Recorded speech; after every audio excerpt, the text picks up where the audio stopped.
जब भी हम मेगालिथिक की बात करते हैं, महापाषाण काल की बात करते हैं, तो हम लोगों को जनरली समझ लगता है कि ये जो जगह है, ये जो विषय है, ये दक्षिण भारत से जुड़ा हुआ है। जो बिल्कुल काफी हद तक सही भी है कि आपको ज्यादातर जो मेगालिथिक साइट्स हैं वो सदर्न इंडिया से मिलती हैं, डेक्कन से मिलती हैं। लेकिन ये बिल्कुल भी आवश्यक नहीं है कि मेगालिथिक साइट सिर्फ साउथ के एरिया से मिलती हों। आपको मेगालिथिक साइट्स और उनके वेरिएंट्स हैं, अलग अलग तरीके के जो वेरिएंट्स हैं, अ, उनके जो एविडेंस है वो अलग, क्या कहते हैं, अलग अलग जगहों में मिलते हैं। नॉर्थ इंडिया में भी आपको मेगालिथिक का एविडेंस मिलता है, बट कंपैरेटिवली उतना नहीं मिलता जितना आपको जो है सदन में मिलता है। यहाँ पे दो तीन चीजें हैं कि मेगालिथिक को मेगालिथिक क्यों कहते हैं, क्या उसकी खासियत है, और किस तरह से इसको समझा जा सकता है। पूरे पीरियड को किस तरह से इंसान समझ सकता है। ठीक है, ये हम आज के इसमें समझने की कोशिश करेंगे। अ, अब यहाँ पर एक इम्पोर्टेंट जो चीज है वो ये है कि जो मेगालिथिक पीरियड है वो अ, उसका जो टाइम पीरियड है वो आप देख सकते हैं, लगभग जो आपका जो पीजीडब्ल्यू वाला फेज है, ठीक है, उससे वो खाता है, उससे मेल खाता है।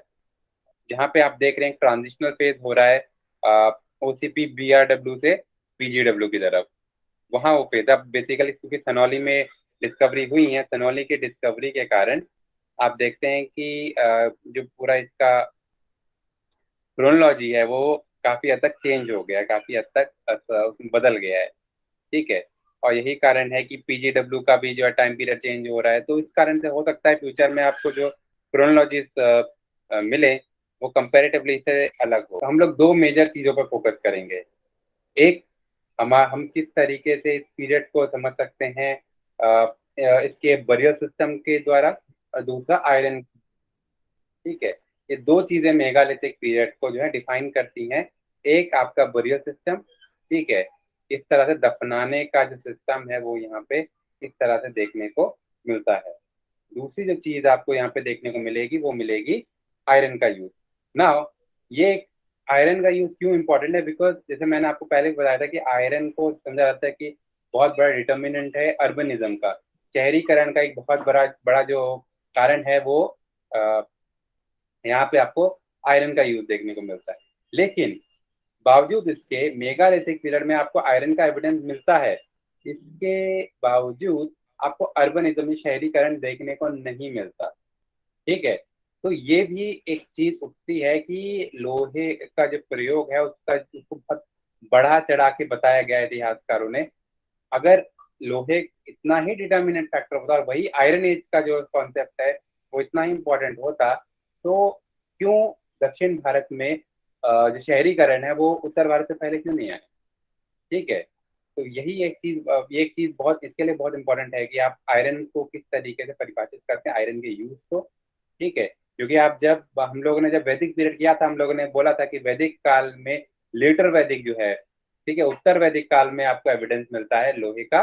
ठीक है, लेकिन अर्ली वैदिक में नहीं मिलता। लेकिन यहाँ पे जो टाइम पीरियड है आपका करीबन 1300 ईसा पूर्व से, ठीक है, से लेके आप जो देखते हैं कि 500 400 500 ईसा पूर्व तक टाइम पीरियड यहाँ पे देखा जाता है।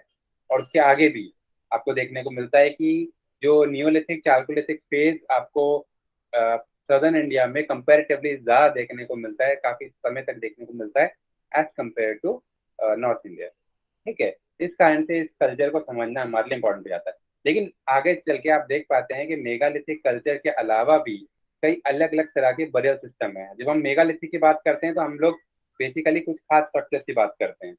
ठीक है, हम लोग बात करते हैं कि अगर आप देखें, ये है बेसिकली एक मेगालिथिक का एविडेंस है। ठीक है, महापाषाण मतलब महा का, मेगा का मतलब बड़ा, लिथिक का मतलब पत्थर। बड़े बड़े जो पत्थर हैं जहाँ पे आपको पाए जाते हैं, और मेगालिथिक इसलिए कहा गया क्योंकि आपको जो है जो भी दफनाने की प्रथाएं वो इस तरह से की गई हैं कि बहुत बड़े बड़े पत्थर अलग अलग स्ट्रक्चर में, अलग अलग शेप और साइज में रखे गए हैं लोगों को दफनाने के लिए। अब सवाल ये उठता है कि जो दफनाने का जो सिस्टम है, ठीक है, माइंड यू यहाँ पे आपको जलाने का सिस्टम नहीं मिलेगा। जलाने का सिस्टम आपको मिलेगा एश माउंट कल्चर में। ठीक है, यहाँ पे आपको दफनाने की संस्कृति मिलती है। दफनाने से हमको इतिहास, ऐतिहासिक रूप से इतिहास के परिप्रेक्ष्य में क्या क्या चीजें पता चलती हैं। ठीक है, दफनाने से हमको क्या क्या पता चलता है। पहली चीज तो ये कि उस टाइम पे कौन कौन से जो है भौगोलिक परिवेश अवेलेबल थे। ठीक है, आप जो है पत्थर आपके लिए नेचुरली अवेलेबल है कि आप पत्थर विशेष रूप से कहीं से लेकर आ रहे हैं।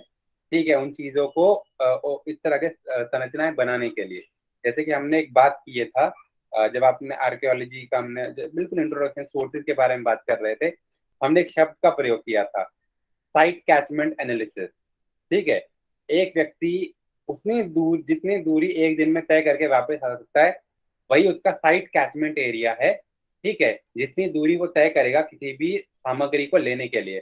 तो जो मटेरियल आपके 10 से 12 किलोमीटर की परिधि में आता है, वो जो आपका नेचुरल साइट कैचमेंट एरिया है। उसके परे जो है वो आपका देखने को मिलता है व्यापारिक, आप जो एक्सचेंज कर रहे हैं। ठीक है, आप एक्सचेंज कर रहे हैं दूसरे कम्युनिटीज से। तो आपको पता चलता है कि आपके पास नेचुरल रिसोर्सेज कितने थे और कहाँ कहाँ से आप जो है रिसोर्सेज को लेकर आ रहे हैं। ठीक है, ये पहली चीज है। दूसरी चीज आपको ये पता चलती है कि सामाजिक सरोकार क्या थे।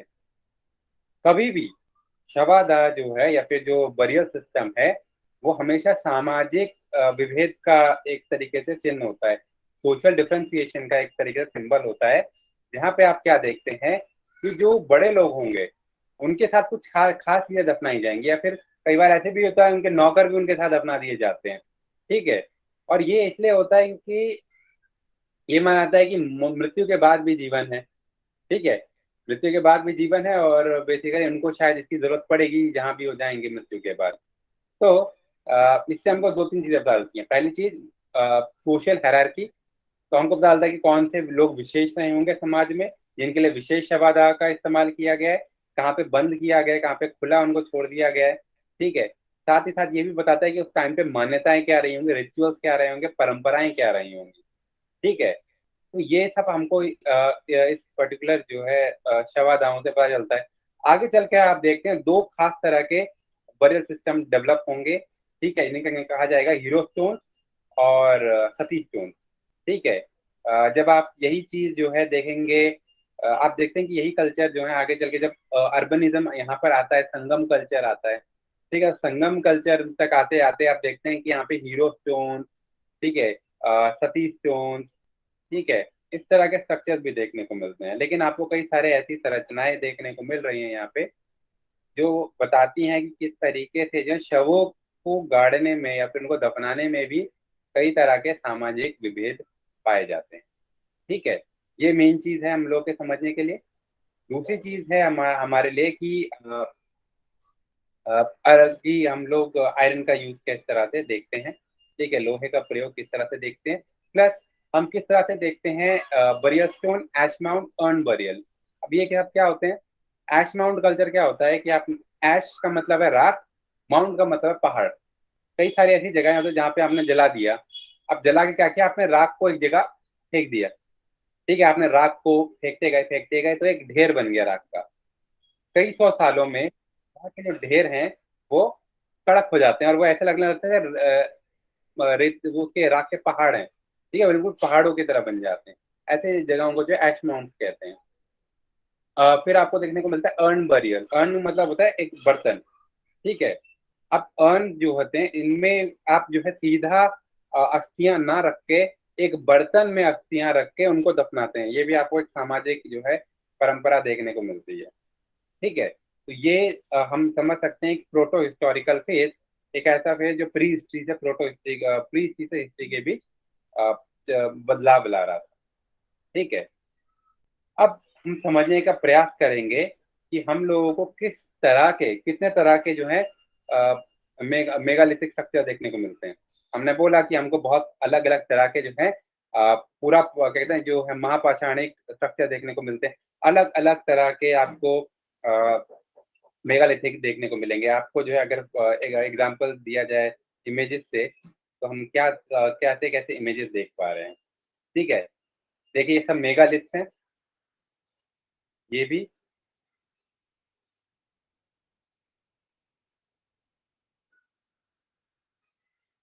ये देखिए, अब आप में खास चीजें बहुत सारे हमको अंतर देख रहे होंगे, लेकिन एक सिमिलैरिटी है सब में। कुछ पत्थरों को एक खास आकार में जो है आप लोगों ने इसको डेवलप किया है।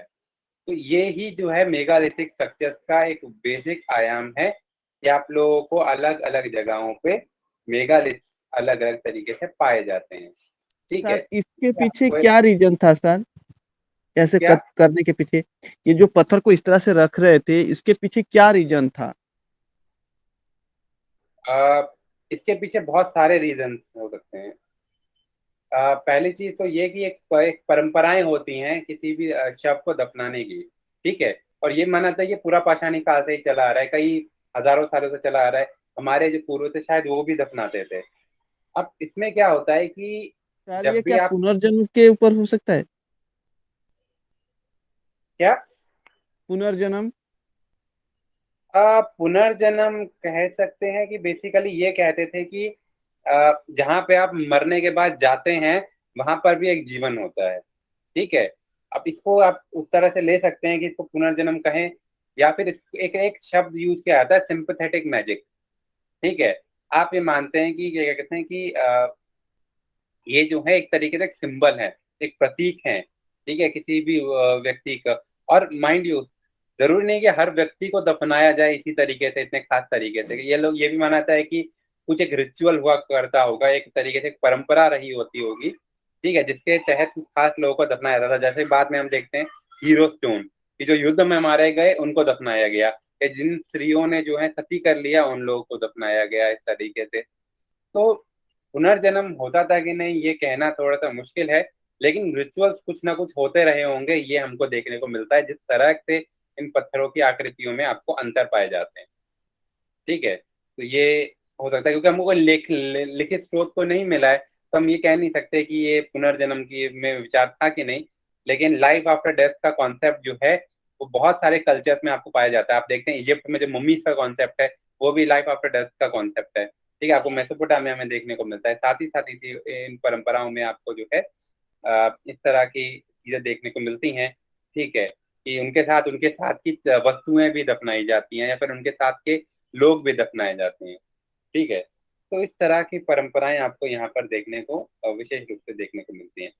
अ, तो ये सब बहुत तरह के आपको आकृतियां इन मेगालिथिक स्ट्रक्चर्स में देखने को मिलती हैं। अब इनको दो भागों में बांटा जाता है। दो भागों में किस तरह से बांटा जाता है, एक को कहते हैं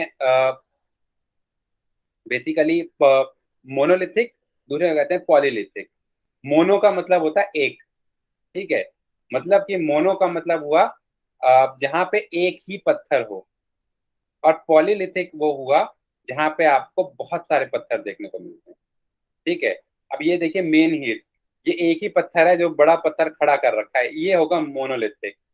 ठीक है, लेकिन आप अगर इस तरह के स्ट्रक्चर देखें, जैसे कि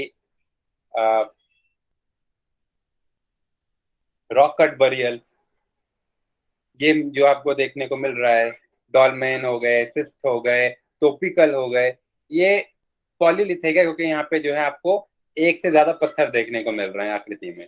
ठीक है, तो हमको करीबन 7 या 8 तरह के मेगालिथिक स्ट्रक्चर या महापाषाणिक आकृतियां देखने को मिलती हैं। ठीक है, हम लोग सारे को एक एक करके डिस्कस करेंगे। 7 8 तरह के आपको स्ट्रक्चर देखने को मिलते हैं, जिनमें से कम 5 6 ऐसे स्ट्रक्चर हैं जो पॉलीलिथिक हैं, और दो ऐसे स्ट्रक्चर हैं जो मोनोलिथिक हैं। ठीक है, जो हमको पॉलीलिथिक या फिर बहुपाषाणी मिलते हैं, उनमें आपको मिलता है डॉलमेन, केन, ठीक है, सिस्ट। इस तरह के जो स्ट्रक्चर्स हैं ये आपको पॉलीलिथिक स्ट्रक्चर देखने को मिलते हैं। ठीक है, तो पॉलीलिथिक टाइप में आते हैं डॉलमेन, केन, क्रोमलेख, सिस्ट। ये 4 आकृतियां आपको देखने को मिलती हैं। ठीक है, अ, अब इसमें क्या है कि जब आप 3 या 4 पत्थरों को जो है आ, एक जगह पे इकट्ठा कर देते हैं, उनको डॉलमेन कहते हैं। ठीक है, अब क्या होता है कि आ, समय के साथ साथ जो छोटे छोटे पत्थर वहां पे इकट्ठे किए जाते हैं वो गायब हो जाते हैं, जिससे कि आपको सिर्फ ऐसा दिखाई पड़ता है कि 3 4 पत्थर कोने कोने में रखे हुए हैं। इनिशियली ज्यादा पत्थर रखे जाते होंगे, छोटे छोटे पत्थर साथ में रखे जाते होंगे, लेकिन अब वो गायब हो गए। ठीक है, केन ऐसे स्ट्रक्चर्स होते हैं जहाँ पे आपको जो है एक कोन बना दिया जाता है, ठीक है। पहाड़ों पे जिस तरह के स्ट्रक्चर बनाए जाते हैं, और इस तरीके से बनाया जाता है कि पत्थरों को एक जगह इकट्ठा करके उनकी उनको जो है कोन की तरह से ऊपर से बांध दिया जाता है, ठीक है, मतलब उनको जोड़ दिया जाता है। तीसरा है क्रॉमलेक, जो कि बेसिकली पत्थरों को मोड़ के या पत्थरों को टेढ़ा करके डाला जाता है, ऐसे स्ट्रक्चर्स को क्रॉमलेक कहते हैं। और सिस्ट होते हैं ऐसे आकृतियां जहां पे मान लो कि एक साथ आपको बहुत सारी आकृतियां दफनानी है, ठीक है। तो आप क्या करोगे, गाड़ के उसके ऊपर एक इस तरह के पत्थर लगा दोगे, ठीक है। तो कई बार आपको ऐसे भी देखने को मिलता है कि जो एक्चुअल जो डेड बॉडी है, जो उसकी आकृति है, जो स्केलेटन है, वो जमीन के नीचे होता है, ठीक है। उनको जो है जमीन के गाड़ के जो है उनमें दफनाया जाता है। कई बार आपको ये भी देखने को मिलता है कि चट्टाने हैं, चट्टानों में आप लोग जो है सुराख करके उनमें दफनाते हैं। अब इनका फायदा क्या होता है, जब आप पत्थर जमीन खोद के करेंगे तो आपको एक एक आकृति को अलग अलग आपको बनाना पड़ेगा, अलग अलग उनके एक्सकेवेशन बनाने पड़ेंगे, अलग अलग के लिए अलग अलग पत्थर लगाने पड़ेंगे। जहाँ पे आप एक्सके वो करते हैं, चट्टानों को चीर के अलग अलग चैम्बर बनाते हैं, तो आपको ये भी देखने को मिला है कि एक ही चैम्बर में चार चार पांच पांच जो बरियल्स हैं वो बनाए गए थे, ठीक है। अब जैसे कि हम यहाँ पर देखें मेन हिल, अब इस तरह के स्ट्रक्चर्स होंगे, इसमें से आपको एक बरियल दिखेगा।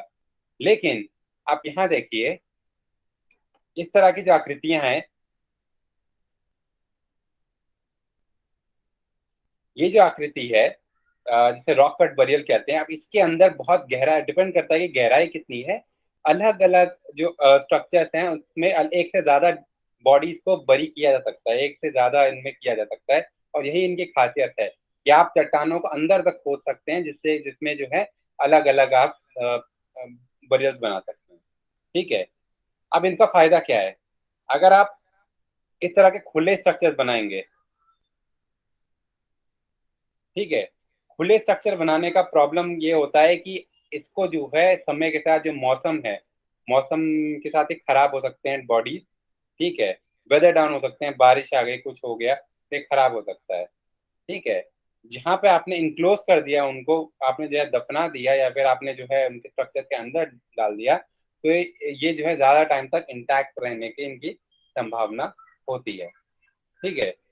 आप बस अगर आप ये देखिए कि पॉट में दफनाया जाता है, अर्न में दफनाया जा रहा है। अब आप ये देखिए, जमीन में गड्ढा खोदा आपने जो है, इसलिए इसको अर्न बरील कहते हैं कि जमीन में गड्ढा खोदा आपने, आपने जो है सीधा अस्थियां नहीं दफनाई, आपने सीधा हड्डियां नहीं दफनाई। आपने क्या किया, जो भी हड्डियां थी आप लोगों ने उसको एक जो है एक बर्तन में रखा, उस बर्तन को दफनाया, ठीक है। कि इस तरह के आपको स्ट्रक्चर्स यहाँ पर देखने को मिलते हैं, राइट। सो ये कुछ खासियतें हैं आपको जो पॉलीलिथिक उसमें देखने को मिलता है, जहाँ पे आपको एक खास तरह का बरियल देखने को मिलेगा, ठीक है। दूसरा टाइप है मोनोलिथिक टाइप, जिसमें आपको दो मेजर स्ट्रक्चर देखने को मिलते हैं, मेनहीर और स्टोन सर्कल, ठीक है। मेनहीर होता है जहाँ पे आप एक पत्थर को सीधा खड़ा करते हैं, ठीक है। जहां पे आपने सीधा खड़ा किया वो उसको मेनहीर कहते हैं, ठीक है। ये चीजें इसलिए इंपॉर्टेंट है कि एग्जाम में आ सकता है, ये सब चीजें मेगालिथिक पे क्वेश्चन एक आया ही है, ठीक है। तो मेगालिथिक के कॉन्टेक्स्ट में बहुत इंपॉर्टेंट है। खास बात ये है कि मेनहीर जो है ये दुनिया भर के अलग अलग जगह पाए जाते हैं, ठीक है। मेनहीर बहुत सबसे कॉमन तरीका है। अगर आप देखें आज के टाइम पे जो ग्रेव्स बनते हैं, अगर आपने आज के टाइम पे कोई कब्रिस्तान देखा हो, तो कब्रिस्तान में क्या होता है, बेसिकली आपने एक मतलब पत्थर खड़ा कर दिया जिसमें लिखा होता है कि फलाना फलाना इंसान की फलाना दिन पे डेथ हुई। ये क्या है, एक स्ट्रेट आपने पत्थर खड़ा किया, मेनहीर का ही एक फॉर्म है। तो मेनहीर is the most common form of and most identified form of burial system, ठीक है। और ये बहुत पहले से सिस्टम ये देखा जा सकता है, यूरोप में भी पाया जाता है, अफ्रीका में पाया जाता है, एशिया में पाया जाता है, ठीक है। इस तरह के स्ट्रक्चर्स आपको देखने को मिलते हैं।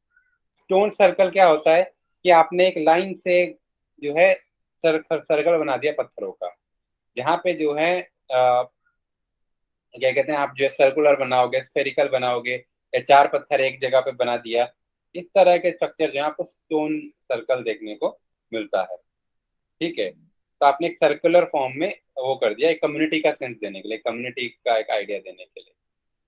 तो मेगालिथिक की एक खास दूसरी जो चीज इंपॉर्टेंट हमने बोली थी कि one of the earliest iron using archaeological settlement आपको यहाँ पर देखने को मिलते हैं। ठीक है, और कहा जाता है कि यहाँ पे जो सोसाइटी रहती थी, ये ट्राइबल कम्युनिटी थी। जैसे कि हमने क्या कहते हैं, इस टाइम पीरियड में आप देखते हैं कि ट्राइबल एरियाज का डेवलपमेंट है, स्टेट का डेवलपमेंट अभी तक यहाँ पर नहीं हुआ है। ठीक है, यहाँ पे आपको राज्य प्रबंधन का एविडेंस नहीं मिलता है, आपको ट्राइबल जो है सिस्टम देखने को मिलता है। और इसका ही लोग इसलिए ये भी कहते हैं कि क्या जो मेगालिथिक है वो टोटेमिक कल्चर है। टोटेमिक कल्चर होता है, टोटेम होते हैं बेसिकली तंत्र मंत्र। ठीक है, कि आप जो है इस तरह, क्योंकि इस तरह दफनाते हैं क्योंकि वो किसी तंत्र मंत्र या झाड़ फूक का या फिर किसी तरह के जो है आपकी रिचुअल्स का हिस्सा है। ठीक है, तो उसकी टोटेमिक वैल्यू होती है, जैसे होता है ना ताबीज वगैरह बांधते हैं, तो टोटेमिक कहते हैं उसको। तो क्या इन जो स्ट्रक्चर्स हैं इनकी भी टोटेमिक वैल्यू है? क्या ये स्ट्रक्चर इसलिए खड़े किए गए हैं कि ताकि इनको वेनरेट किया जा सके? जैसे कई लोग, एक हमारे जो पुराने कल्चर्स हैं उसमें एक संस्कृति पाई गई है एंसेस्टर वर्शिप की। ठीक है, जो आपके पूर्वज हैं उनको आप जो है मानते हैं कि मृत्यु के बाद भी वो जो है दिव्य रूप में आपके पास बने रहते हैं, तो आप जो है अपने पूर्वजों की पूजा करते हैं। तो क्या आपको इस कल्चर में, मेगालिथिक कल्चर में, इस तरह के एविडेंस मिलते हैं? ये भी एक पॉसिबिलिटी हो सकती है। ठीक है, और एक और जो इम्पोर्टेंट चीज है कि ये जो स्ट्रक्चर्स यहाँ पे पाए गए हैं, कई सारे ऐसे भी स्ट्रक्चर्स हैं जहाँ पे जो है अ, सामान उनके साथ दफनाया गया है, आयरन के, स्टोन के टूल्स दफनाए गए हैं। अब क्या किसके साथ दफनाया जाएगा, ये भी एक तरीके से सामाजिक विभेद का हिस्सा होता है। ठीक है, आप देखते हैं कि क्या कहते हैं कि कई सारे ऐसे स्ट्रक्चर्स हैं जिनको जो है इस तरीके से बनाया गया है कि अ, उनके साथ, जहाँ पे औरत फीमेल बॉडी जहाँ पे देखने को मिली है, कुछ फीमेल बॉडी देखने को मिले जिनके साथ बच्चे भी दफनाए गए हैं। तो हो सकता है बेसिकली आप जो है क्या कहते हैं, औरत के साथ बच्चे को दफना रहे हैं, बेसिकली एक तरीके का एक जेंडर कल्चर दिखाने का कोशिश कर रहे हैं। जो कई सारे लोग हैं जिनके साथ जो है कई और लोग दफनाए गए हैं, ऐसा माना जा सकता है कि उनको वो जो है उनके सेवक रहे होंगे। ठीक है, या फिर उनके रिश्तेदार रहे होंगे जिनको उनके साथ दफनाया गया है। ठीक है, और ये भी इम्पोर्टेंट चीज है कि ये चीजें जो है खास तौर पे खास जगहों पे पाई गई हैं। ये कॉन्सेप्ट सिंपथेटिक मैजिक वाला कॉन्सेप्ट भी इसलिए लगाया जाता है कि आपको नदी घाटी पे, व्यापारिक मार्गों पे, ऐसे ऐसे खास जगहों पे स्ट्रक्चर देखने को मिले हैं। अब ये खास जगहों पे इसलिए भी इम्पोर्टेंट है, इसलिए कहा जाता है कि क्या ये स्ट्रक्चर इसलिए बनाए गए यहाँ पर कि ताकि आते जाते लोग इनको देखकर इनको सर नवा के जाएं। ठीक है, ये हो सकता है।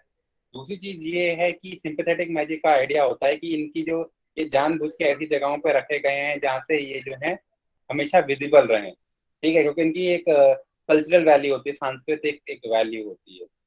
क्या ये कारण हो सकता है? ठीक है, ये हमको यहाँ पर ये सारी पॉसिबिलिटी। तो आयरन जो है साउथ इंडिया में आपको एविडेंस मिलता है करीबन 1200 से 1100 ईसा पूर्व में ही आना शुरू हो गया था। ठीक है, 1200 1100 बीसी में ही आपको आयरन का एविडेंस मिलता है। एज कंपेयर टू दैट, आपको जो नॉर्थ इंडिया में जो एविडेंस मिलता है वो आपको मिलता है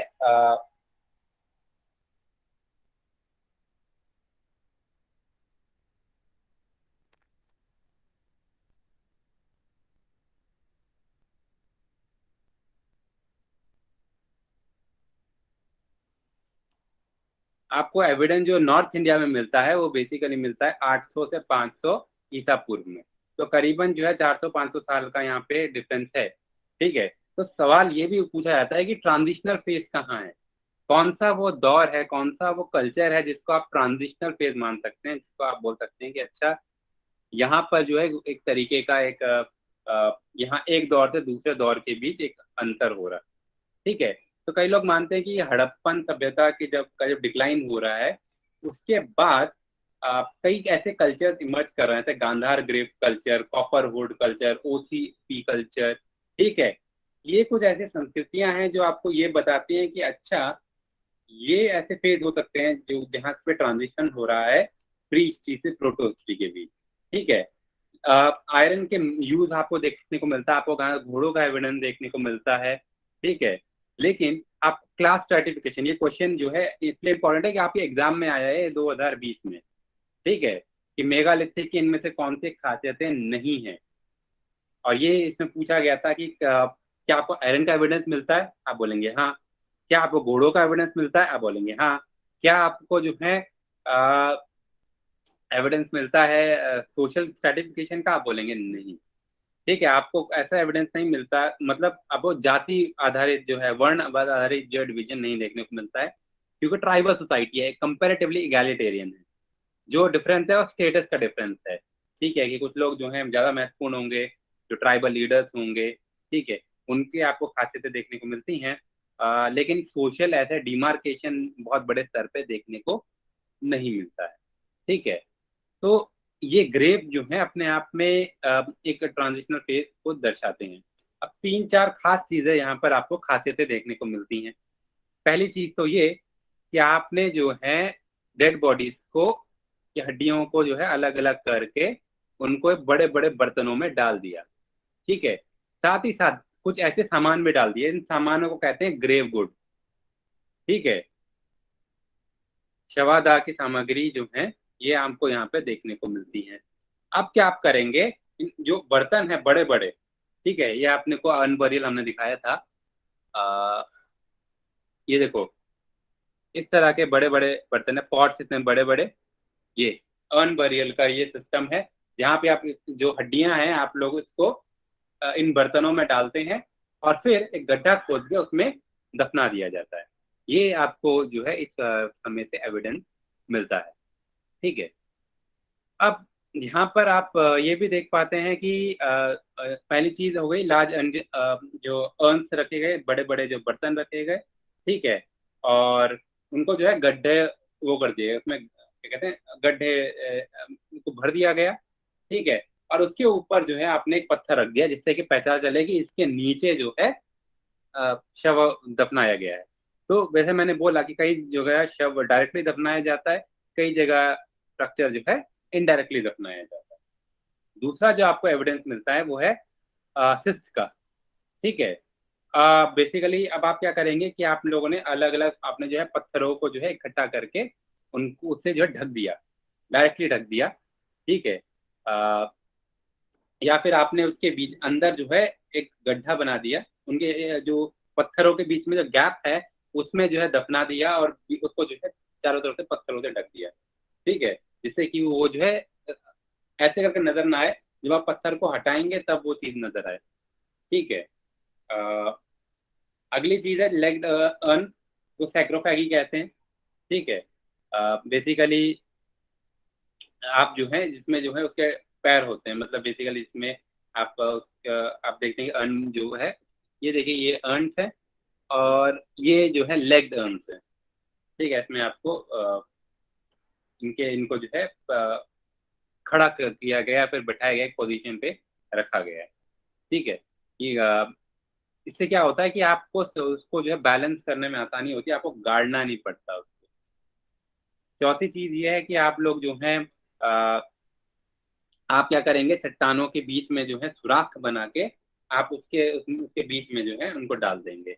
ये सब तरीके हैं जो आपको आ, इस तरह के आपको बरियल देखने को मिलते हैं। ठीक है।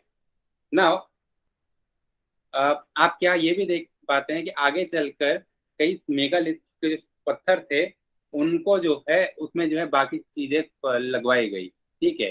जैसे कि अशोक के कई सारे कुछ अभिलेख हैं ऐसी जगहों पर स्थित हैं जहाँ पे आपको मेगालिथिक स्ट्रक्चर पाए गए, मेगालिथिक जगहें पाई गई हैं। ठीक है। ये बताता है कि जैसे मैंने आप लोगों को अशोकन इंस्क्रिप्शन के बारे में बताया था कि क्या कहते हैं कि जब भी कोई फिजिकल स्ट्रक्चर होगा उसकी दो वैल्यू है, एक तो ये कि उसमें क्या लिखा गया ये तो वैल्यू है ही, लेकिन उस स्ट्रक्चर की, वो उस आकृति की अपनी एक वैल्यू होती है। ठीक है। और यही कारण है कि लोग जो है उस आकृति को जो है बार बार रिपीट करते हैं, बार बार यूज करते हैं। ठीक है। तो उस आकृति की इम्पोर्टेंस जो है उसके कल्चर, उसके फिजिकल अपीयरेंस से भी और इसके कल्चरल यूज से भी, दोनों चीजों से आपको देखने को मिलता है। नाउ ये माना जाता है कि जो मेगालिथिक स्ट्रक्चर है यहाँ से आपको बहुत ही बुनियादी तौर के खेती के एविडेंस मिलते हैं। ठीक है, सेडेंट्री लाइफस्टाइल था कि नहीं, ये माना जाता है कि हो सकता है कि सेमी सेडेंट्री लाइफ हो। ठीक है, कि एक तो क्या कहते हैं कि घर हो, लेकिन जरूरी नहीं है कि हमेशा उन जगहों पे रहते हैं, अलग अलग जगह चेंज भी कर सकते हैं। ठीक है, तो अपने एक जगह से दूसरी जगह चेंज करते रहते हैं, तो सेमी सेडेंट्री या फिर घुमंतु जो है प्रवृत्ति है। ठीक है, और घुमंतु जहाँ पे स्ट्रक्चर होता है, घुमंतु व्यवस्था होती है, वहां के साथ एक खास चीज ये होती है कि आप लोग जो है कुछ टाइम रहते हैं जंगल में, जब खेती करते हैं फिर उसको जला के आगे बढ़ जाते हैं। ये चीज आपको यहाँ पर खास तौर पे देखने को मिलती है। अगली चीज ये है कि जैसे मैंने बोला था कि बहुत ही सामान्य तरीके का व्यापार आपको देखने को मिलेगा, primitive form of exchange in trade exchange. और ट्रेड एक्सचेंज की उपयोगिता ये है, जैसे मैंने बोला कि खासतौर पे किसी चीज की का प्रयोग किया जाएगा। हाँ, जो चट्टाने पत्थर वगैरह हैं या औजार वगैरह हैं, हथियार वगैरह हैं, इन चीजों को। ठीक है, जहां भी इस तरह का ट्राइबल कल्चर होगा, ट्राइबल कल्चर की कुछ खासियतें होती हैं। पहली चीज ये है जिसे कहते हैं इंटरनेसाइन वॉरफेयर। ठीक है, इंटरनेसाइन वॉरफेयर क्या होता है कि आपके पास क्या रिसोर्सेज हैं। आपके रिसोर्सेज होंगे आपकी जमीन या फिर आपके जानवर। ठीक है, अब आप क्या है, आपको उनको बचा के रखना है, क्योंकि आप एक कबीला दूसरे कबीले से लड़ता है ताकि उनके जानवर ले सके और अपने जानवर बचा सके। ठीक है, इस तरीके से समाज आगे बढ़ता है। तो ट्राइबल सोसाइटी में इंटरनेसाइन वॉरफेयर या कबीलों के बीच की लड़ाई बहुत कॉमन होती है। और यही कारण है कि जो इनिशियल जो वॉरियर कल्चर है, ठीक है, आप देखेंगे आगे चल के जब आप इसी कल्चर का जब डेवलपमेंट होगा संगम फेज में, तो आप यहाँ पर ये देखेंगे कि संगम फेज तक आते आते एक पूरा एक जो हीरो कल्चर डेवलप होता है। ठीक है, हीरो कल्चर में आप देखते हैं कि जो तमिल संगम लिटरेचर है, उसमें आपको अक्कम और पूरम तरह की पोइट्री देखने को मिलेगी, जहाँ पे वॉर पोइट्री लिखी जा रही है। तो वो कहीं ना कहीं आधार यहीं पे है कि आप हीरो वर्शिप करते हैं। ठीक है, और हीरो कौन है, जो कि बेसिकली जानवरों की रक्षा करते हुए युद्ध में मारे जाते हैं। ठीक है, तो ये एक इम्पॉर्टेंट चीज है, क्योंकि आपके जो मेजर जो रिसोर्सेज है, मेजर जो संसाधन है, वो कौन है, आपके जानवर। ठीक, अ, फिर बेसिकली अगली चीज है वो क्या कहते हैं कि आप जब ट्रेड करेंगे तो बेसिकली इसे कहते हैं बाटर सिस्टम। इन्हीं सबसे common form of exchange barter system होता है। ठीक है, कि जहाँ पर आपके पास कुछ है, दूसरे के पास कुछ और है, आप लोग एक्सचेंज करेंगे। बाटर सिस्टम की मैंने आपको प्रॉब्लम तो ऑलरेडी बताई है, 4 मेजर प्रॉब्लम्स होती हैं बाटर सिस्टम में। Double coincidence of want, lack of common unit, division of unit और डेफर्ड पेमेंट। ये चार दिक्कतें होती हैं बाटर सिस्टम में। पहली चीज तो ये कि आपको दोनों कम्युनिटीज को आपस में एग्री होना पड़ता है कि अगर आपके पास एक चीज है तो और दूसरे के पास दूसरी चीज है, तो ना सिर्फ आपको दूसरी चीज चाहिए होनी चाहिए, लेकिन आप दूसरे इंसान को भी पहली चीज चाहिए होनी चाहिए। ठीक है, आप जो है, अगर आपको फूल चाहिए और आपके पास फ्रूट्स हैं, तो सामने वाले को भी आपको ऐसा व्यक्ति ढूंढना पड़ेगा जिसको फूल भी चाहिए और जिसको फ्रूट भी। ठीक है, तो ये जो है अगर नहीं होता है तो एक्सचेंज नहीं हो पाता है। दूसरी चीज ये है कि आप जो है कई ऐसी चीजें होती हैं जो आप अ, कोई कॉमन यूनिट नहीं होता। ठीक है, कुछ चीजें ऐसी होती हैं जिनकी वैल्यू जो है समय के साथ कम होती जाती है, कम समय के साथ बढ़ जाती है। अब प्याज अगर इंसान खरीद रहा है तो अ, जिस दिन वो प्याज निकाला गया उस दिन वो चीज बहुत इंपॉर्टेंट है, लेकिन कुछ दिनों बाद वो खराब हो जाएगा तो उसकी वैल्यू जो है जीरो हो जाएगी। वही चीज जो है आपके खाने पीने के सामान के साथ होती है कि ज्यादातर चीजें समय के साथ खराब हो जाती हैं, और इसलिए उनकी वैल्यू जो है समय के साथ चेंज हो जाती है। ठीक है, तो यही एक इम्पोर्टेंट चीज है कि आपकी आज जो वैल्यू है और उसकी जो कुछ दिनों बाद वैल्यू होगी वो सेम नहीं होगी। थर्ड चीज ये है कि क्या कहते हैं कि आप जो है उसको यूनिट में बांट नहीं सकते। अगर मैंने जो है गाय खरीदनी है, तो मैं गाय को ऐसे तो नहीं कर सकता कि मैं गाय को बांट के जो है उसके टुकड़े वो करके बोलो कि अच्छा ये 2 किलो ये 4 किलो। अगर आप यूनिट में बांट रहे हैं, अगर आप उसको ले रहे हैं, तो आपको जो है आप उसके बदले में जो है घास नहीं ले सकते। ठीक है, जो उसकी वैल्यू होगी वो एब्सोल्यूट वैल्यू होगी, आप उसको क्या कहते हैं उसको डिवाइड नहीं कर पाओगे। चौथी चीज है डेफर्ड पेमेंट। आप उसमें लोन का या फिर बाद में पेमेंट करने का हिसाब ही नहीं है। ठीक है, क्योंकि आपकी जोग्राफिकल प्रॉक्सिमिटी इतनी है ही नहीं कि आप जो है इस तरह से वितरण कर सकें। ठीक है, ये चीज हमको यहाँ पे देखने को मिलती है। तो यहाँ पर आप क्या देखते हैं कि 5वीं शताब्दी ईसा पूर्व से तक आते आते ये कल्चर जो है तक 1200 से 500 या 400 ये पीरियड जो है आपको यहाँ पर देखने को मिलते हैं। अब दो तरीके से इनका अब समझ में आता है कि पूछा जाता है कि मेगालिथिक का काम क्या था, इनको क्यों प्रयोग में लाया जाता है। मेजर जो उसके रीजंस हैं, वो पहली चीज है कि मेमोरियल्स और बरियल्स। पहली चीज दफनाने के लिए कि आप जो डेड बॉडी इनका करोगे क्या, ठीक है, क्या किया जाएगा। सबसे जो वो कॉमन जो तरीके हैं, जो पहाड़ी इलाके होते हैं उनमें जनरली ये क्या आता है कि आप जो है उनको पहाड़ी से फेंक देते हैं कि ताकि जो जानवर हैं वो क्या कहते हैं उसका उनको खा जाए, ठीक है। दूसरी चीज ये होती है कि आप उनको जला दें, उनकी अस्थियों को जो है आसमान में फेंक दें, ठीक है। तीसरा तरीका ये होता है कि आप उसको इकट्ठा करके एक जगह दफना दें, ठीक है, या फिर जला के जो एक जगह उसको इकट्ठा कर दें। अब दफनाने या जलाने से क्या होता है, मेमोरी बची रहती है कि आपको पता है कि ये व्यक्ति यहाँ पर स्थित है, इस एरिया का था, इस कारण इसकी डेथ हुई। तो ऐतिहासिक रूप से तो इम्पोर्टेंट है ही है, ठीक है। ऐतिहासिक रूप से बहुत इम्पोर्टेंट है कि आप जो है मेमोराइज कर पाते हैं कि कौन सी चीज जो है, कौन सी जगह जो है जहाँ पर किसकी मृत्यु हुई, क्यों मृत्यु हुई, ये सारी चीजें हमको यहाँ पे देखने को मिलती हैं। यही चीज जो है मेघालय से आपको देख पाते हैं कि कई जगह बाउंड्री मार्कर्स भी होते हैं, एस्ट्रोनॉमिकल स्ट्रक्चर भी होते हैं। सारे मेगालिथिक स्ट्रक्चर जरूरी नहीं कि बरियर्स हों, ठीक है। जरूरी नहीं कि सारे जहाँ पे बड़े पत्थर रखे गए हैं वो जो है किसी की डेथ को ही इंडिकेट करते हो। कई बार जो है ये राज्य की सीमा को परिभाषित करने के लिए भी प्रयोग में लाए जाते थे। और तीसरी चीज ये है कि एस्ट्रोनॉमिकल स्ट्रक्चर के रूप में भी यूज किया जाते थे। अगर आपने कभी जंतर मंतर देखा हो तो उसमें बेसिकली समय वो करने के लिए ये लोग छाया का यूज करते हैं। तो एस्ट्रोनॉमिकल स्ट्रक्चर बेसिकली कि आप लोगों ने इन पत्थरों का इस्तेमाल किया कि ताकि सूर्य की छाया के हिसाब से वक्त काल गणना की जा सके, ठीक है। ये चीज हमको यहाँ पर देखने को मिलता है ना। ये हमारे को समझने का एक बहुत महत्वपूर्ण फैक्टर है। और ये भी आपको ये भी बताता है कि इसके साथ जो आपको सामान मिला है, ग्रेव गुड्स मिला है, वो आपको ये बताता है कि इस टाइम के जो लोग थे वो किस तरह का जीवन जीते थे, किस तरह का आपको यहाँ पे जीवन देखने को मिलता है इन लोगों का, ठीक है। तो आपको इनके साथ जैसे कि क्या मिला है, बर्तन मिले हैं, मटके मिले हैं, ठीक है। आपको जो है छोटे छोटे औजार मिले हैं, लोहे के औजार मिले हैं, जैसे कि आपको तलवार मिलती है, चाकू मिलता है, त्रिशूल मिलता है, ठीक है। मछली पकड़ने का हार, हार, हारपून मिलता है।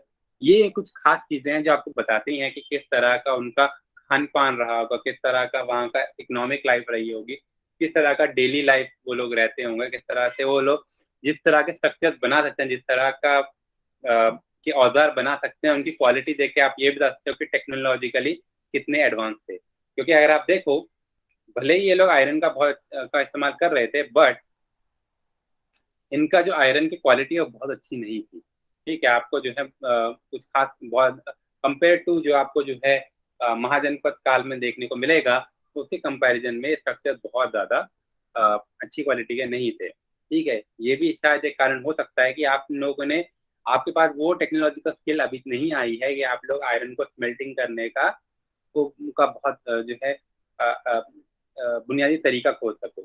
तो आपके पास सरफेस आयरन, सरफेस मेटल को यूज करने के प्रावधान है, लेकिन आपके पास ग्रैंड तरीके से मेटल को यूज करने के शायद नहीं है। इसी कारण ये शायद एक्सप्लेन कर सकता है कि क्यों जो है despite the onslaught of iron culture, यहाँ पर आपको बहुत ज्यादा बड़े सामाजिक आर्थिक बदलाव इस कॉन्टेक्स्ट में देखने को नहीं मिले, ठीक है। तो जैसे कि हमने बोला कि हम लोगों को बहुत सारे अलग अलग जो है स्ट्रक्चर देखने को मिलते हैं, डॉलमेन, मेनहिट। तो डॉलमेन बेसिकली यहाँ पर हमने बताया था कि डॉलमेन इस तरह के स्ट्रक्चर होते हैं जहाँ पे दो या तीन जो है पत्थर आप लोग जो है एक फ्लैट स्ट्रक्चर पे रख देते हैं, खड़ा करके रख देते हैं उनको, ठीक है, टेबल की तरह, ठीक है। टेबल की तरह आप लोग उसको स्ट्रक्चर को बना देते हैं। कई बार क्या होता है कि जब इसे टोपिकल भी कहते हैं कई जगह, ठीक है, यहाँ पे टोपी की तरह उसको रखा जाता है, ठीक है। टोपिकल या फिर टोपिकल्लू, ठीक है। तो आपको ये डॉल्मेन देखने को मिल रहा होगा। तो आप देख रहे हैं कि तीन चार अलग अलग पत्थर हैं और उनके ऊपर एक कवरिंग रखा है। अब इसके अंदर जो है आपको ग्रेविंग दिख रही होगी, ठीक है। अब बात क्या है कि कुछ कई बार क्या होता है कि नीचे वाले जो पत्थर है वो तो बचे रहे, ऊपर वाला जो पत्थर है वो समय के साथ टूट गया, या फिर वो जो है समय के साथ बारिश वगैरह के कारण खराब हो गया। तो आपको कई जगह जो है बिना कवर का भी डॉल्मेन देखने को मिलता है, जो हो सकता है कि मौसम के कारण खराब हुआ हो। ठीक है। दूसरा तो बेसिकली आपको सिर्फ ऊपर ही ढांचा ही बचा रहता है। मेन हीर ऑलरेडी हम बता चुके हैं कि खड़ा पत्थर है। ठीक है। यहाँ पे एक पत्थर को खड़ा कर दिया जाता है, जिसके नीचे जो आपको स्ट्रक्चर देखने को मिलता है। अगला जो आपको, क्योंकि साउथ सदर्न साइड आपको मिलते हैं कई सारे आपको इसमें स्ट्रक्चर देखने को मिलता है। कुडाकल्लू। ठीक है। कुडाकल्लू मशरूम के शेप का होता है।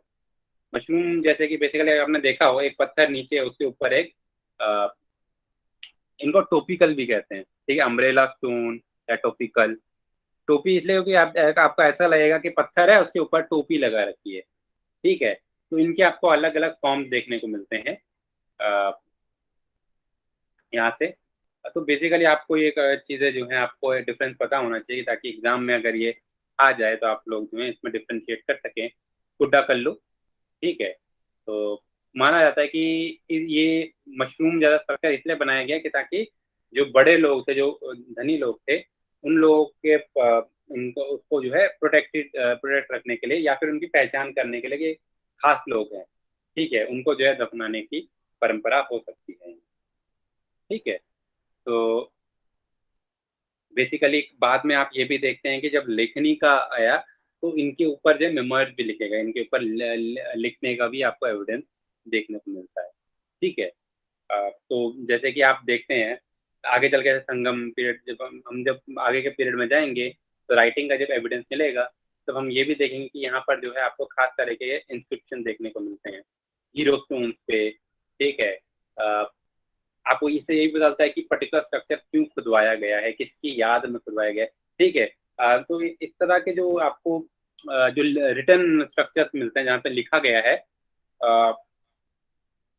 वो भी आपको कुछ खास तरह के मिलते हैं। ठीक है। तीन तरह के मेजर होते हैं, कहते हैं वोटिव, डोनेटिव, कॉमेमोरेटिव। ठीक है, इस तरह के आपको स्ट्रक्चर देखने को मिलते हैं, वोटिव, डोनेटिव और कहते हैं कॉमेमोरेटिव। और खास तौर पे ये इस तरह के जो पत्थर हैं, उनका जो शैली है वो है कमेमोरेटिव। कमेमोरेटिव क्या होता है, कमेमोरेशन क्या होता है, बेसिकली किसी भी ओकेजन को, किसी भी इवेंट को, किसी भी तिथि को, किसी भी गतिविधि को याद करने के लिए आप जब वहां पर एक स्ट्रक्चर खड़ा कर देते हैं। ठीक है। जैसे कि आपने देखा होगा कि आप लोग किसी की शहादत पे आपने लगा दिया कि अच्छा यहाँ पर फलाना व्यक्ति शहीद हुआ था, या फिर आपने कोई स्ट्रक्चर खड़ा कर दिया कि यहाँ पर जो है व्यक्ति का जन्म हुआ था। ठीक है, आपने एक इमारत बना दी, या फिर आपने एक बोर्ड लगा दिया। ये क्या है, एक कमेमोरेशन है। ठीक है। तो याद करने के लिए जो स्ट्रक्चर्स लगवाए जाते हैं, जो इंस्क्रिप्शन बनवाए जाते हैं, उनको कमेमोरेटिव कहते हैं। ठीक है। अब कमेमोरेटिव में ही वोटिव डोनेटिव का इंदर आ भी जाता है, लेकिन वोटिव और डोनेटिव जनरली धार्मिक सेंस में ही होता है। ठीक है, यहाँ पर एग्जैक्टली आपको धार्मिक कुछ ऐसे नहीं मिलेगा। ठीक है। तो आप कई बार होता है ना कि आप मन्नत मांगते हो, तो आप उस तरह के आप, मैं अगर मेरा ये चीज की पूर्ति हो जाएगी तो मैं इतना चढ़ाऊंगी या इतना चढ़ाऊंगा। तो आपने अगर मंदिरों में देखा हो तो बोल लिखा जाता है कि फलाना व्यक्ति ने ये प्याऊ लगवाया, फलाना व्यक्ति ने ये लगाया। ये सारे क्या है, वोटिव इंस्क्रिप्शन है। ठीक है, कुछ ऐसे जो आपने डोनेशन में दिए हैं अपने आप से, कुछ ऐसे हैं जो आपने मन्नत मांगी, मन्नत उसके लिए वोटिव कहते हैं। आपकी पूरी हो गई तो आपने आके स्ट्रक्चर बना दिया। और कमेमोरेटिव आपने किसी को याद करने के लिए, जैसे हीरो स्टोन या सती स्टोन, इस तरह की आकृतियां आपको यहाँ पर देखने को मिलती है। ठीक है। अगला जो आपको स्ट्रक्चर देखने को मिलेगा उसको कहते हैं थोपीकल्लू। ठीक है, थोपीकल्लू ही कथकल्लू की तरह ही होते हैं। ठीक है। इसमें अंतर यह होता है कि जैसे कि कनकल्लू जो कुदकल्लू होते हैं, इसमें जो ऊपर रखा जाता है उसको, अम्ब्रेला को। ठीक है। थोपीकल्लू में उसको नीचे रखा जाता है। ठीक है, उनको जमीन पर रखा जाता है। नडकल्लू, नडकल्लू स्ट्रक्चर वो है जो कि बेसिकली जो कि क्या कहते हैं, किसी भी आकृति को ऊपर ढकने के लिए आपने जो है उसको बरील बनाया गया। ठीक है। कई बार इन पत्थरों पे उनके नाम भी लिखे जाते हैं, जिनको इनके नीचे दफनाया गया। और ये भी कहा जाता है कि शायद यहाँ पे रिचुअल्स किए जाते होंगे। ठीक है, यहाँ पे जब बलि दी जाती होगी, यहाँ पे जो है स्नान करवाया, पानी चढ़ाया जाता होगा, शराब चढ़ाई जाती होगी। ठीक है, तो इनको जो है कहीं ना कहीं सांस्कृतिक गतिविधियों से जोड़ के देखा जाता है कि इनकी कल्चरल इंपॉर्टेंस रही होगी।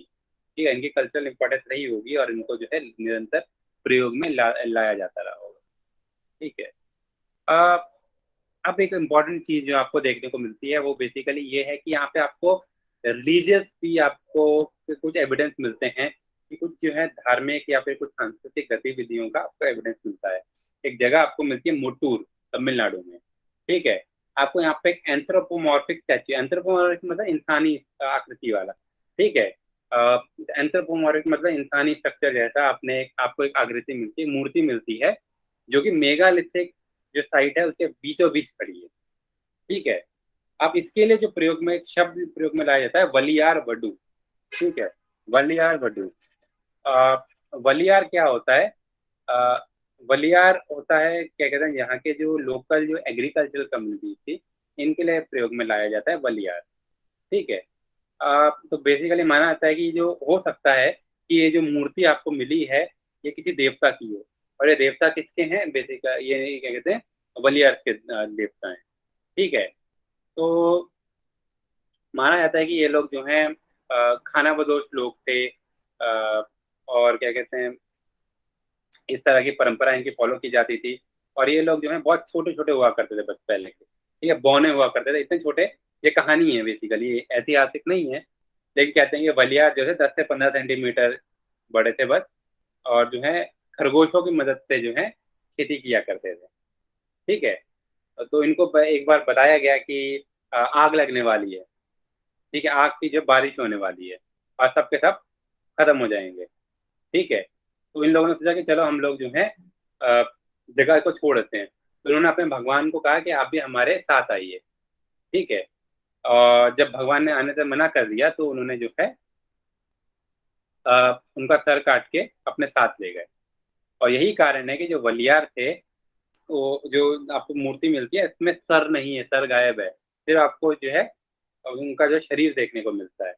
तो कहते हैं कि जो इनके जो वो थे, इनके जो ऑलरेडी ओरिजिनल कम्युनिटी वाले थे, उन्होंने इनको जो उनका सर काट के अपने साथ ले गए और शरीर शरीर यहाँ पे बचा रह गया।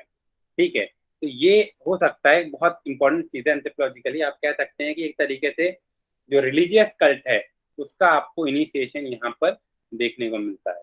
ठीक है, तो ये एक इम्पॉर्टेंट हिस्टोरिकल एविडेंस आपको यहाँ से मिलता है कि रिलीजियस और कल्चरल जो सुपरियोरिटी है या फिर उस तरह की जो परंपराएं हैं वो आपको यहाँ पे देखने को मिलेंगी। ठीक है, अ, इसके अलावा जो आपको जो है उससे कल्चर से खास चीज जो देखने को मिलेगी वो है कि यूज ऑफ आयरन। जो हम लोगों ने बोला था कि आयरन का आपको यहाँ पे यूज मिलेगा। अब आयरन का जो एविडेंस है, ठीक है, इस पे बहुत डिबेट है कि किस तरह का आयरन जो है यूज किया गया है और क्या आयरन आज तो था, आयरन स्मेल्टिंग की भी टेक्नोलॉजी थी कि नहीं, क्या लोहे का जो प्रयोग था उसके साथ जो है आपको मेजर जो स्मेल्टिंग टेक्नोलॉजी है वो अवेलेबल थी कि नहीं। ठीक है, क्योंकि आपको ये भी पता होना चाहिए लोहे के प्रयोग के लिए कि लोहे के आयरन ओर से आयरन कैसे निकाला जाए। और यही एक चीज है कि यहाँ पे जो आयरन आपको मिला है वो बहुत प्योर नहीं है, पहली चीज। दूसरी चीज ये है, इसका मतलब ये है कि आपको अभी तक शायद इस तरह की नॉलेज नहीं हुई होगी या फिर उतना क्या कहते हैं एक्सपर्टीज नहीं है इस चीज पर कि आयरन जो है उसकी मेल्टिंग पॉइंट और बॉइलिंग पॉइंट क्या है। इसका इस्तेमाल करके आप जो है आयरन को प्योरीफाई करके अच्छे तरह के स्ट्रक्चर या फिर जो आकृतियां हैं उसको बना सकते। ठीक है, दूसरी चीज ये है कि आयरन के होने के बावजूद आपको और भी तरह के मेटल देखने को मिलते हैं जैसे ब्रॉन्ज और कॉपर। ठीक है, कॉपर सबसे कॉमन तरीका होता है आयरन आयरन के यूज को डिफाइन करना। कॉपर सबसे मतलब अर्लियर जो है आपको मेटल देखने को मिलता है जिसका यूज किया गया था और मतलब इजिएस्ट मेटल भी है। ठीक है, बावजूद इसके ये जो पूरा पीरियड है, अगर जब हम बात करते हैं सेकेंड अर्बनाइजेशन की, हमने बात की थी, हमने एनपीवीडब्ल्यू कल्चर की बात की थी, हम यहाँ पर देखते हैं कि इन जगहों पे आपको अर्बनिज्म आने में बहुत लंबा समय लगा। ठीक है, तो जब भी हम साउथ इंडिया में बात करेंगे तो हम साउथ इंडिया में अर्ली क्रिश्चियन सेंचुरी में भी आपको जो है शहरीकरण जो है या फिर स्टेट फॉर्मेशन उस तरीके से देखने को नहीं मिलता जैसे आपको नॉर्थ इंडिया में मिलता है 6th सेंचुरी BCE से। ठीक है, ये एक इम्पोर्टेंट चीज है कि आपको जो है ये इस टाइम पीरियड पे अभी भी नियोलिथिक और चाल्कोलिथिक फेज पे ही ये लोग चल रहे हैं। यहीं से आपको एक चीज बदलती है, जिसे कहते हैं आप जिस पीरियड को आप उसको जिस तरह से डिफाइन करेंगे, अर्बनिज्म और जो रूरलाइजेशन और नियोलिथिक चाल्कोलिथिक कल्चर का जो डिवीजन है, इसे कहते हैं regional culture, regional history, regionalisation. ठीक है, जहाँ पे आप ये देखते हैं कि जहाँ भी हम लोग हिस्ट्री को समझने की कोशिश करते हैं उसमें रीजनल वेरिएशन आते ही आते हैं। ठीक है, कई सारी जगहें ऐसी हैं जो उस टाइम तक जो है शहरीकृत नहीं हुई थी। इसको समझने का जो एक तरीका होता है उसे कहते हैं एथनोग्राफी और एंथ्रोपोलॉजी। ठीक है, कंपैरेटिव कल्चर्स की अगर हम स्टडी करने की कोशिश करेंगे तब हमको ये चीजें पता चलती हैं कि आगे चल के भी आपको ये चीजें देखने को मिलेंगी कि जब हम डेक्कन की या सदर्न इंडिया की बात कर रहे हैं उसमें भी आपको कई तरह के रीजनल वेरिएशन देखने को मिलेंगे। ठीक है, जब आप आगे पीरियड में जाते हैं तो आपको ये रियलाइज होता है कि यहाँ पर एटलीस्ट 6 या 7 अलग अलग जोग्राफिकल जोन्स हैं। ठीक है, जिसके बेसिस पे जो है आपको जो है यहाँ पे आपको हिस्टोरिकल डिफरेंसेस पाए जाते हैं, इकोनॉमिक डिफरेंस पाए जाते हैं, सोशल डिफरेंस पाए जाते हैं। तो आपको यहाँ पे देखने को मिलता है कि यहाँ पे फॉरेस्ट लैंड भी है, स्वैम्पी लैंड भी है, दलदली इलाका भी है, यहाँ पे जो है कोस्टल एरिया है, तटीय क्षेत्र है, यहाँ पे जो है फर्टाइल लैंड भी है। ठीक है, तो 6-7 आपको अलग अलग डिवीजन देखने को मिलते हैं और हर जगह पे अलग अलग उन जोग्राफिकल वेरिएशन के कारण ही आपको जो है अलग अलग डिवीजन देखने को मिलेंगे। ठीक है, आगे चलकर आप देखते हैं कि यहाँ पे जो है बहुत ही regional formation, local state formation होगा। जैसे कि हमने जब वैदिक पीरियड की बात की थी तो हम लोगों ने बात की थी जनपद की, कि कैसे जो है एरिया जो पहले एगालिटेरियन सोसाइटी था, ट्राइबल सोसाइटी था, वहां से जनपद निकल के आते। वैसे ही आपको जो है इन एरियाज में खासतौर पर Tamil Nadu, Andhra Pradesh, Karnataka and to an extent Kerala में आपको जो कॉन्सेप्ट मिलता है वो है नाडू का। ठीक है, नाडू, नाडू और वलनाडु। ठीक है, जो कि बेसिकली आप समझ सकते हैं कि इस तरीके का रीजनल साइट थी। यही डिवीजन आपको और बाकी एरियाज में भी देखने को मिलता है। आपको आंध्र प्रदेश में देखने को मिलेगा, जैसे कि आपको पता होगा आंध्र प्रदेश अपने आप में जो है 3 भागों में विभाजित किया गया है। ठीक है, तो जोग्राफिकल जोन जैसे कि हमने 6-7 उनकी तिनकई की बात की थी कि जो आपको आगे चल के संगम लिटरेचर में देखने को मिलेगा ना। ये चीज इससे इंपॉर्टेंट है क्योंकि संगम लिटरेचर ये बात करता है कि हमारे 5 संगम हुए थे, उनमें से जो पहले 2 संगम का जो टाइम पीरियड है वो हिस्टोरिकली अपेरेंट नहीं है, मतलब हिस्टोरिकली इसको वो नहीं कर सकते, लेकिन वो जो है मेगालिथिक फेज को जो है कवर करता है। माना जा सकता है कि कहीं ना कहीं जो ट्राइबल फॉर्मेशन है वहीं से जो है ये चीजें परंपराएं जो स्टेट फॉर्मेशन की निकल कर आई हैं। तो आंध्र प्रदेश में आपको 3 ऐसे डिवीजन मिलते हैं। ठीक है, आपको मिलेगा रायलसीमा, कोस्टल आंध्र जो सीमांध्र कहते हैं, और तेलंगाना। ठीक है, इस तरह के आपको डिवीजन देखने को मिलेंगे। तो आ, ये खास तौर पे आपको देखने को मिलता है। एक और जो चीज इंपॉर्टेंट है कि क्या ये इलाके जो हैं, ये जो एरियाज हैं, ये जो नदर्न इंडिया है उससे जुड़े हुए थे, तो आंसर है yes, to an extent yes. ठीक है, आपको कई सारे ऐसे एविडेंस मिलते हैं जहाँ पे आपको ये बताया जाता है कि अ, अ, किस तरह से जो है हिस्टोरिकली ये साइट जो है बहुत इंपॉर्टेंट हो गई थी। ठीक है, और खास तौर पे किस लिए, अपने रिसोर्सेज के लिए।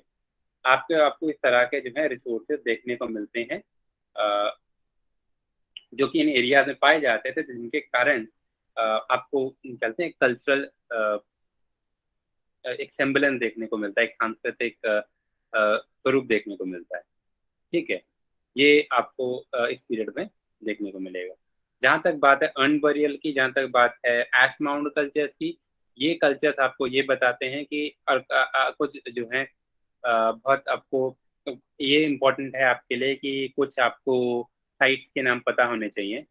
ठीक है, कि कौन से एरियाज में जो है कौन से जो है साइट पाई गई हैं जो हमारे लिए हिस्टोरिकली इम्पोर्टेंट है।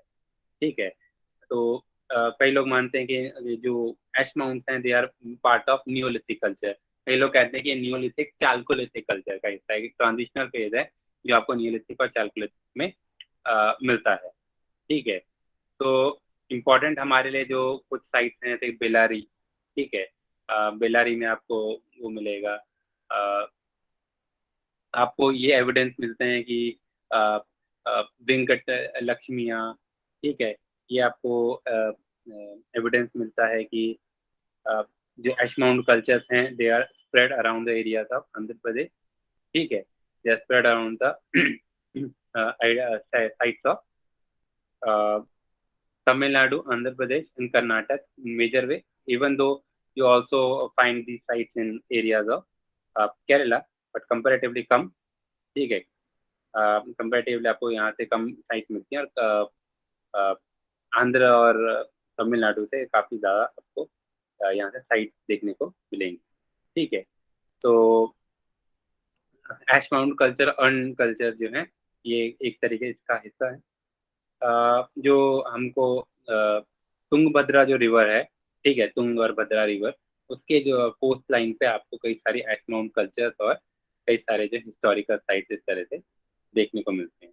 A lot of scholars have done work on it, जो बात करते हैं कि हो सकता है इनमें से कई सारी ऐसे साइट हैं, मेगालिथिक साइट भी हैं जो कि आपको 4,000 साल पुरानी भी हो सकती है।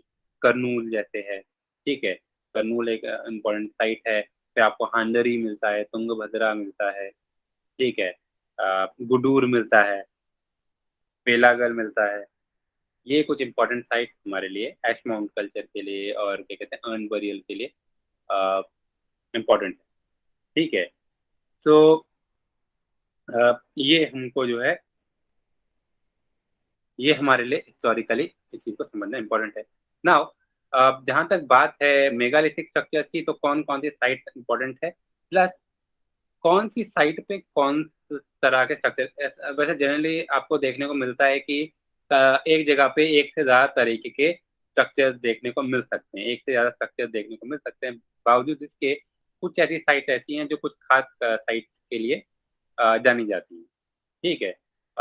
जैसे कि नीलास्कल, हिरे बेंकल, आपको साइट्स मिलेंगी जैसे कि त्रिचूर, कोपाला, नागपुर, होसनगर, ठीक है, जून पानी, हंसम नगर, ये आपको कुछ इंपॉर्टेंट साइट्स मिलेंगी। खासतौर पे इनका जो डिवीजन है कर्नाटक, महाराष्ट्र, यहाँ पे आपको इनका कॉन्सेंट्रेशन खासतौर पे देखने को मिलेगा। ठीक है। और करीबन जो सबसे पुराना आपको जो मेगालिथिक स्ट्रक्चर मिलता है वो मिलता है आपको आज से करीबन 5,000 साल पुराना।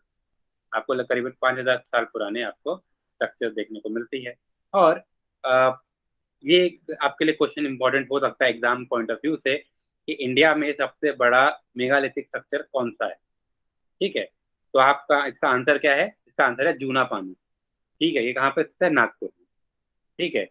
नागपुर का जूना पानी one of the biggest sites है मेगालिथिक का, राइट। और जहां तक बात है सबसे पुराने की, तो आपको वो साइट अफगानिस्तान में मिलती है, अपर इंडस वैली में मेगालिथिक साइट देखने को मिलती है। ठीक है। ये आप लोगों के लिए कुछ इंपॉर्टेंट चीजें हैं समझने के लिए, राइट। और एक इम्पोर्टेंट आपके लिए एक और साइट है ब्रह्मगिरी, जो one of the earliest site है जिनको एक्सकेवेट किया गया था मेगालिथिक कॉन्टेक्स्ट में 1975 में ब्रह्मगिरी। तो ये भी आपके लिए इम्पोर्टेंट क्वेश्चन है। ठीक है। कि आप लोग पहली चीज तो ये कितने, आपका टाइम पीरियड क्या है, तो आप बोलेंगे कि 1200 या 1300 ईसा पूर्व से लेके 500 ईसा पूर्व तक का टाइम पीरियड। आपसे पूछा जाएगा कौन कौन से एरियाज में सिचुएटेड है, तो आप बोलेंगे कि तमिलनाडु, आंध्र प्रदेश, कर्नाटक, केरला, महाराष्ट्र, इन सारी जगहों पे आपको देखने को मिलते हैं। आयरन का एविडेंस मिलता है, घोड़ों का एविडेंस मिलता है, मेटल ऑब्जेक्ट्स का एविडेंस मिलता है। ठीक है।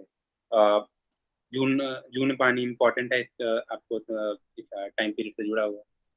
सो ये सारी चीजें जो हैं आप लोगों के लिए इम्पोर्टेंट है मेगालिथिक के पर्सपेक्टिव से। ना अगर आप लोग में से किसी का कोई क्वेश्चन हो तो आप लोग पूछ सकते हैं।